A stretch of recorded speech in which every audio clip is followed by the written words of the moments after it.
Hello there, this is Greg Gergely and this is Force Training Academy.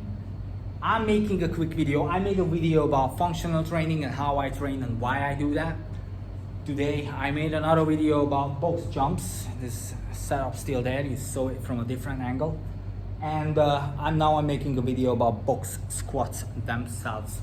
Why I do box squats and how I do box squats. In the local community there are a lot of CrossFitters and bodybuilders and a lot of powerlifters, which is a cool thing.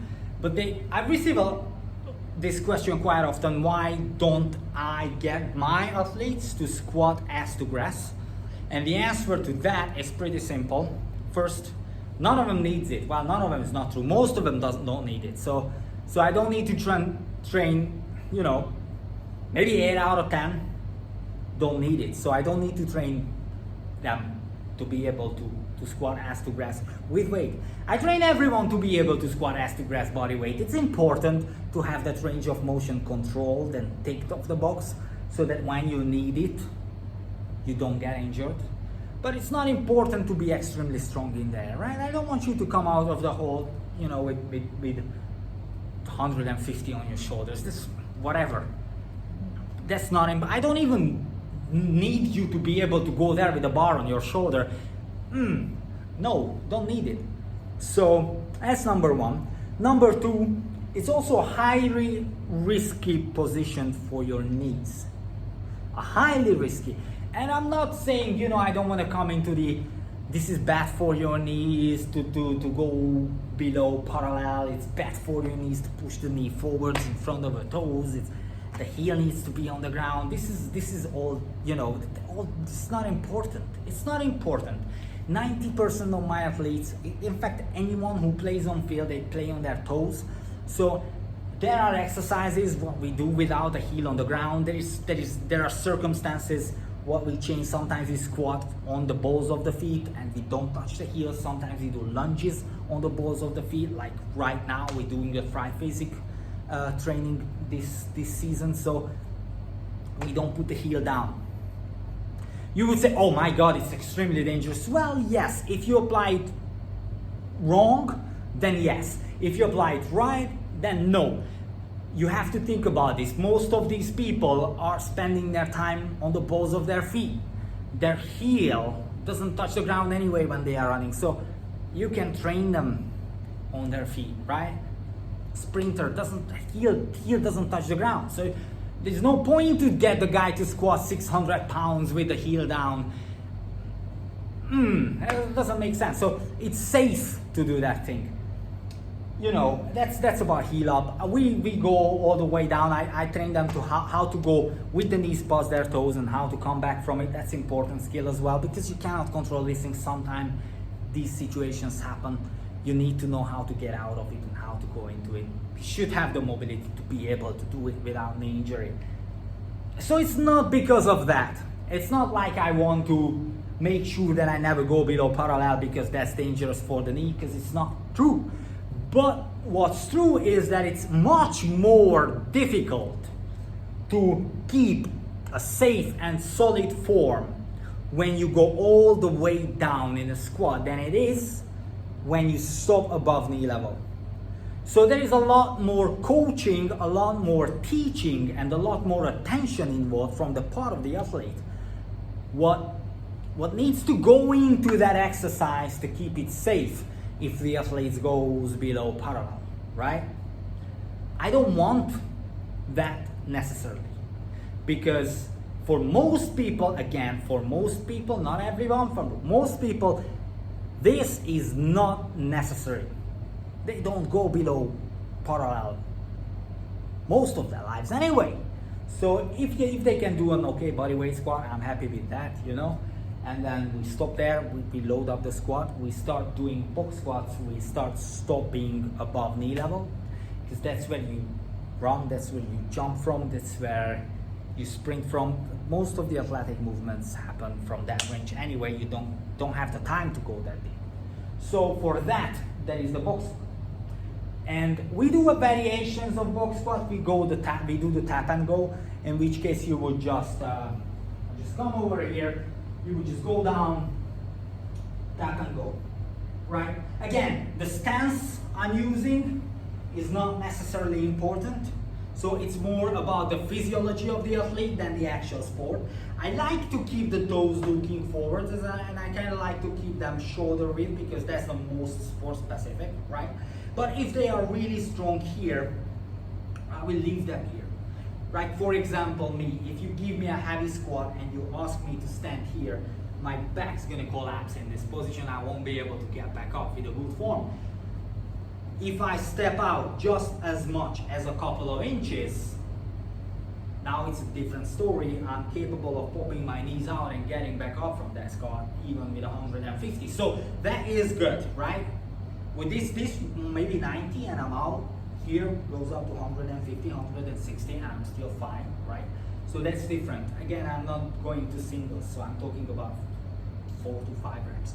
So that's different. Now, I'm not coaching this sport specific. I'm coaching the stance and the feet position athlete specific. So that's not the subject of this video. What I'm looking for in the tap and go is a controlled descent. A tap, don't sit, just feel the box, come back up, right? Now we look at tempos.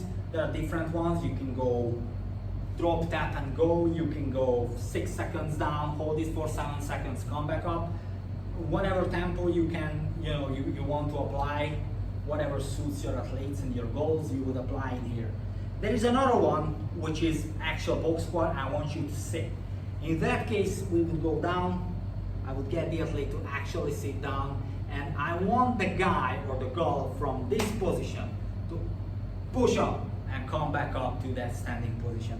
Now this is one of the things when some of my athletes are happy here, I'm not. I feel it even with body weight. If I step out here, point my toes slightly out, I feel much better. I don't feel that tension in the knee. So this is why I say that the physiology of the athlete changes the stance, not so much of the sport. Obviously, I won't get anyone unless necessary to do sumo squats because that's way far from the movement we are trying to improve here. So, but this, a variation in the stance, as long as it's anywhere near to the sport what we are working on, I'm happy with. So, this is it. You would sit down, you would stay sitting for a second or two, keep the tension on, and then boom, come back up, strong and powerful. I use this variation for vertical jump a lot because I really want that stretch reflex to go away with the heavy squat. I want the athlete to be able to generate movement and force practically from zero. And then when I add the box jumps or the plyometric exercises, this is when I train the stretch reflex. But that's a different approach. I don't want the athlete to start bouncing up and down with a lot of weight on the back. I want that squat to be more controlled. I would apply tempos on the way up. I would keep the descent nice and slow because it's a lot safer. If I need to, I have the athlete to take a seat, to let go of that force, but keep the tension and then explode upwards. It seems to be a lot safer of a solution. So this is how I use box squats. Once an athlete is progressed to the point when he or she is able to gauge the proper height of that squat, I would remove the box. I would go with a freestanding squat, but I would still not go below knee level unless, very important, unless the sport requires me to do so. If the sport requires me to do so because it's a CrossFitter, it's an Olympic lifter, it's a power lifter, then yes, of course. Or a bodybuilder, when you need to get a full stretch, yes, of course, go ass to grass, go as deep as you can. We're gonna reduce the weight unless you're a power lifter. Then you can, your sport takes the risk. We're gonna keep you safe as much as we can with the gear you have or with the technique we are looking for. But then again, if you're not, and if you're none of these, then I don't necessarily want you to go below parallel. I want you to stay above parallel to work on that more functional, more athletic kind of range of movement. Functional is not the right word for this because functional depends on your goal. But right, more athletic kind of stuff, right? So, although it's not a box squat, and I get a lot of questions, this is why I don't get my athletes to go ass to grass, because it's not necessary for most of them. There are those who go as to grass. There are CrossFitters here who train strength and conditioning to help their technique and improve their technique in CrossFit, so they are safer and they can still enjoy their sport. Because you kind of want to understand that CrossFit is not really a method of training; it's a sport itself. And then you wouldn't do strength and conditioning with the sport itself, because that carries a high risk of injury. Same with CrossFit. You don't want to do strength and conditioning with CrossFit because it does carry a high risk of injury. You want to do something aside of CrossFit that helps to make sure that you can do those Olympic lifts, you can do those complex compound exercises in a high volume environment safely with a good form. So I train a lot of CrossFitters exactly for this. They do ass to grass squats. They do a lot of front squats. No one else does front squats. They do a lot of front squats because they need it in a sport. Does that make sense? So it's a risky exercise. Yes, I consider it difficult to teach, but they need it. So there you go. We don't do Olympic lifting in this gym because A, it's risky, B, it's difficult to teach, C, it's far from the most efficient way to train for power. But if there is an Olympic lifter or a CrossFitter or someone who wants to learn Olympic lifting, and guess what? We do it with that person. That's different.